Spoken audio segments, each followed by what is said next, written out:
초기 이 사고 대응 13보 브리핑 드리겠습니다.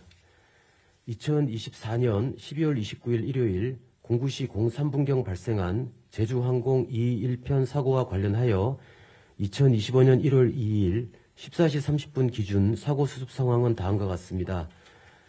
신원 확인입니다. 사망자 179명, 전원 신원 확인 완료했습니다. 현재 임시안치소에 155명 안치 중이고 장례식장으로 총 24명 이송이 완료되었습니다. 사고 조사입니다. 한미합동조사팀이 공항 내 임시본부를 마련하고 현장 조사를 지속 진행 중입니다. 사조인은 음성기록 장치에서 추출한 자료를 음성 파일 형태로 전환하는 작업을 금일 오전에 완료했습니다. 조사에 활용할 예정입니다. 파손된 비행 기록 장치는 미 교통안전위원회와 이송 일정이 협의되는 즉시 사조위 측 조사관을 파견하여 자료 분석에 착수할 계획입니다. 특별안전점검입니다. 사고기와 동일 기종을 운영 중인 6개사 항공기 운영체계에 대한 항공사 특별안전점검을 2024년 12월 30일부터 실시 중입니다. 아울러서 전국 공항을 대상으로 활주로 주변 항행안전시설의 설치 위치, 높이, 재질 등 특별 점검을 실시하고 있습니다. 통합지원센터입니다. 유가족에 대한 긴급생계지원금 지급, 세금 납부기간 연장, 유예 및 특별휴가 휴직 등 지원 조치도 관련 기관 간 지속 협의 중에 있습니다. 네, 이상입니다. 네, 그럼 지금부터 질의응답 시간을 갖도록 하겠습니다. 질의가 있으신 기자님께서는 손을 들어주시고 지명을 받으신 후 질의해 주시기 바랍니다. 질의를 하실 때에는 소속과 성명을 말씀하신 뒤에 질의해 주시기 바랍니다. 질의하실 때는 마이크를 켜주시고 질의를 마치시면 마이크를 꺼주시기 바랍니다. 그럼 질의 있으신 기자님께서 손 들어주시기 바랍니다. 네, KBS 이 기자님. KBS 이승훈입니다. 로컬라이저 관련해서 좀 질문을 드리겠습니다. 2020년에 한국공항공사가 실시 설계 용역 발주할 때 이 로컬라이저라든지 그 시설 재질을 부서지기 쉬운 재질로 시공하라는 것을 검토하라 이런 내용이 있는 걸로 알고 있는데요. 이후에 이 콘크리트 둔덕이 만들어지기까지 어떤 과정이 있었는지 좀 전반적으로 설명해 주실 수 있으면 좀 설명 부탁드리고요. 아울러 가지고 이 실시 설계를 맡은 업체의 설계 도면을 최근에 국토부가 확인을 한 게 있는지, 또 설계의 도면에 이런 파손 용이성 확보 방안 등이 기재가 되어 있는지 이 내용도 좀 궁금합니다. 예, 지금 어저께도 이제 말씀을 드렸는데 2020 뒤에 개량 사업 과정에 이제 설계했을 때 어떤 그런 과정이라든지 그런 어떤 상황에 대해서는 저희가 좀 상황을 좀 파악을 하고 있습니다. 그래서 그거는 좀 파악이 되는 대로 말씀드리겠다고 어제 말씀을 드렸고요. 지금도 좀 파악을 하고 있으니까 좀 되는 대로 좀 말씀드리겠습니다. 아까 그게 두 번째 질문과 같은 상황인 것 같습니다. 그러니까 설계 도서 그 내용을 좀 같이 봐야 전체적으로 그 안의 내용들을 좀 파악을 할 수 있을 것 같습니다. 조사를 파악을 하고 있다는 말씀 드리겠습니다.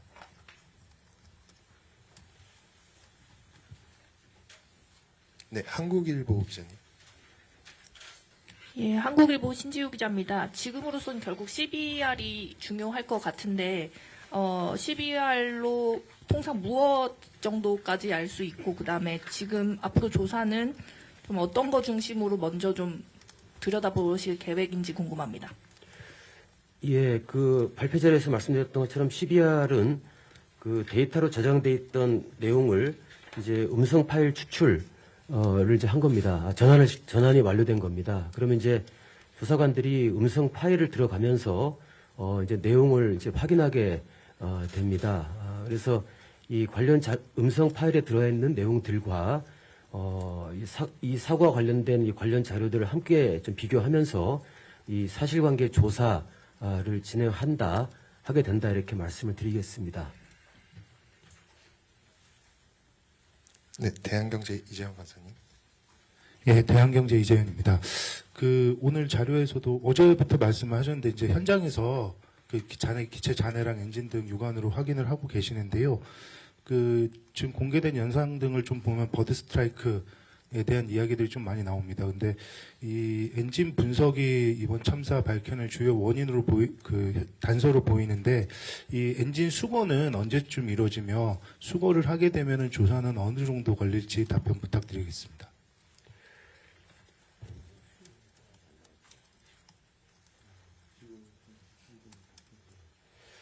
예, 지금 이제 현장에서 여러 가지 자료들을 지금 수집을 하고 있는데, 엔진 수거를 언제 정도 할지는 지금 현장 상황에 따라 달라질 것 같습니다.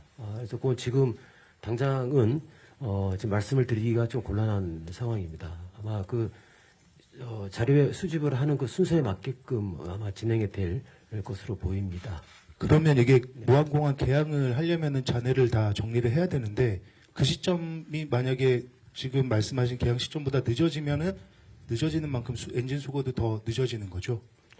일단은 철저한 조사가 최우선이라고 생각이 됩니다. 그래서 이 조사에 필요한 여러 가지 자료 수집 같은 것들이 우선이 돼야 되기 때문에 그런 어떤 자료 수집 시간하고 연계를 해서 이제 공항의 폐쇄를 그러니까 개항 시점 다시 재개항하는 그런 부분들을 검토할 필요가 있다고 생각합니다.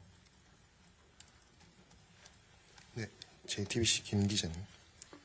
네, JTBC 김민입니다.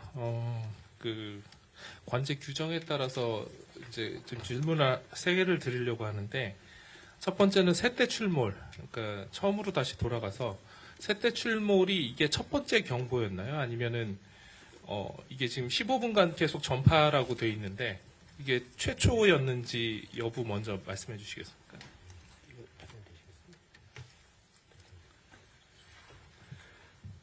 네, 관제 경위에 대해서 말씀드리겠습니다. 유경수 항공안전정책관입니다.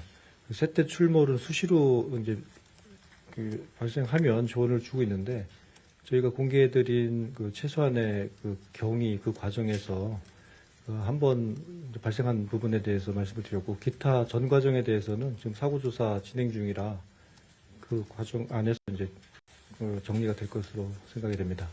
그러면 그 내용에는 고도랑 뭐 이동 방향 이런 것들이 정확히 있는 거죠? FDR하고 여러 가지 관련된 정황 자료 이렇게 조합해서 그걸 유추해내게 되겠습니다. 그러면 혹시나 메이데이 선언했을 때 코드 7700 같은 게 발령이 됐었나요? 그러니까 제 얘기는 관제사, 조종사 응답이 서로 엇갈렸다고 하는 게 그 응답이랑 복창을 하게 돼 있는데 이 부분이 언제부터 어긋나기 시작했습니까? 그 내용까지는 저희가 지금 확인해 드릴 수는 없고요. 사고조사위원회에서 갖고 있는 자료 가지고 정확하게 확인이 될 것입니다. 그러면은 마지막으로 조종사 분과, 그러니까 기장과 통신했던 분이 그러면은 두 분 중에 어떤 분과 통신을 하셨나요? 두 분이 그 비행 단계에 따라서 다 관여를 했습니다. 네. 네, 이면수 기자님. 세 가지 질문 드리고 싶은데요. 일단 첫째로 자세하게 로컬라이저를 지탱하고 있던 콘크리트 지지층의 구조를 좀 더 자세히 설명해 주시면 감사하겠고요. 높이라든지 또 그 안에 콘크리트가 기둥 형태로 들어있다는 보도가 나왔는데 혹시 개수도 확인이 되면 알려주시면 감사하겠습니다. 두 번째로 기장들이 미리 무한공항 로컬라이저 아래에 있는 콘크리트 둔덕이 얼만큼 단단했는지 이 부분을 미리 확인할 수 있는 정보 형태로 있었는지가 좀 궁금해요. 일단 항공정보통합관리에는 무한항공 활주로의 이 구조물이 장애물로 따로 표시가 안 돼 있는 것으로 보이는데 혹시 기장이 계산법에서 간과됐을 가능성도 보여서 혹시 이 부분 확인해 주시면 감사하겠고요. 마지막으로 해외 다수의 항공 전문가들이 이렇게 견고한 둔덕이 없었더라면 현재보다 사상자 수가 현저히 줄어들었을 거라는 의견을 표명을 하고 있습니다. 다수의 분들이. 그래서 어느 업체에서 이 둔덕 공사를 진행했었는지 이 디자인을 허가한 주체는 그 당시 누구였는지 좀 확실히 여쭙고 싶습니다. 감사합니다.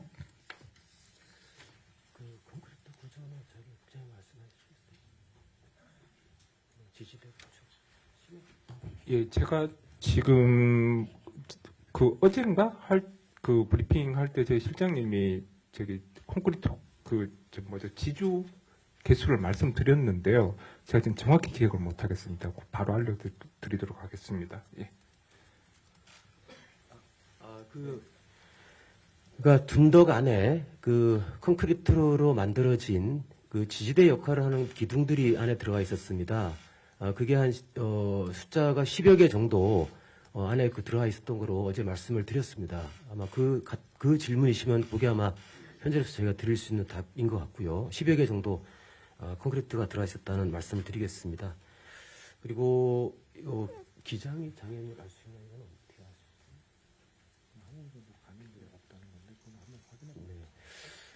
네. 아마 이제 두 번째 질문은 저희가 한번 항공 AIP 한번 내용을 저희가 한번 살펴보고 좀 말씀을 드리겠습니다. 그게 좀 정확하게 말씀을 드릴 수 있을 것 같고요.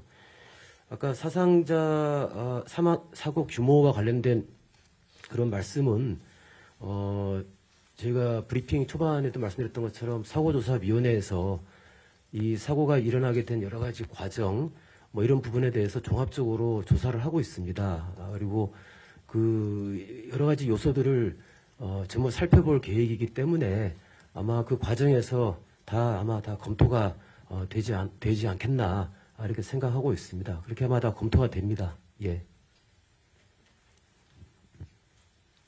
네, 유수원 조 기자님. 뉴스원 조용입니다. 그 음성 기록 장치 음성 그 파일 전환하는 게 시간이 어느 정도로 좀 확보가 됐는지 하나 궁금하고요. 그리고 사조위에서 그 비행 기록 장치 이제 미국에 가지고 가면 예상하시는 그 해독 기간을 좀 얼마나 좀 보시는지 그거가 궁금하고, 그리고 또 일부에서는 그게 국내에서 해독을 하는 게 아니라 이제 미국 현지에서 하다 보니까 미국이 이제 작업 우선주의나 뭐 그런 부분 때문에 제작사 이제 보잉 쪽에 좀 유리하게 좀 해독을 하지 않겠냐 그런 의구심도 갖고 있는데, 뭐 어제 말씀으로는 뭐 협력 체계가 구축이 돼서 이제 공동으로 작업을 한다고 하셨지만 실제로 그런 우려는 좀 없는지 그것도 한 말씀 부탁드립니다. 예, 그 음성 파일 전환은 사실은 어제 저희가 1월 3일까지 아마 예상이 된다라고 말씀드렸는데 속도가 이제 빠른 속도로 진행을 했습니다. 그래서 오늘 아침에 이제 마무리 완료가 됐다고 저희가 그 소식을 들었습니다. 정보를 들었습니다. 그러니까 파일 이제 전환 작업이 1월 1일 날 1월 1일 날 시작을 해서 이제 하루 한 반 정도 아마 걸리지 않았을까 싶습니다. 당초보다 좀 당겨진 것 같고요. 그리고 이제 미국으로 갔을 때 이제 얼마 정도 시간이 걸릴 거냐, 이거는 지금 단정하기는 어렵습니다. 근데 어제 말씀드렸던 것처럼 이게 최대한 좀 신속하게 이 정보들이 추출될 수 있도록 이거는 최대한 노력을 좀 할 겁니다. 아울러서 이제 미국에 가서 하다 보니 또 혹시라도 이제 편향된 이런 결과가 나오지 않겠나 뭐 우려를 하시는데, 어저께 말씀드렸던 것처럼 이게 사조위 우리 조사관들이 함께 조사를 하게 됩니다. 그러니까 그렇게 어떤 편향된 그런 어떤 결과에 대해서는 우려를 하지 않으셔도 된다 이렇게 말씀을 드리겠습니다. 그 음성 기록 장치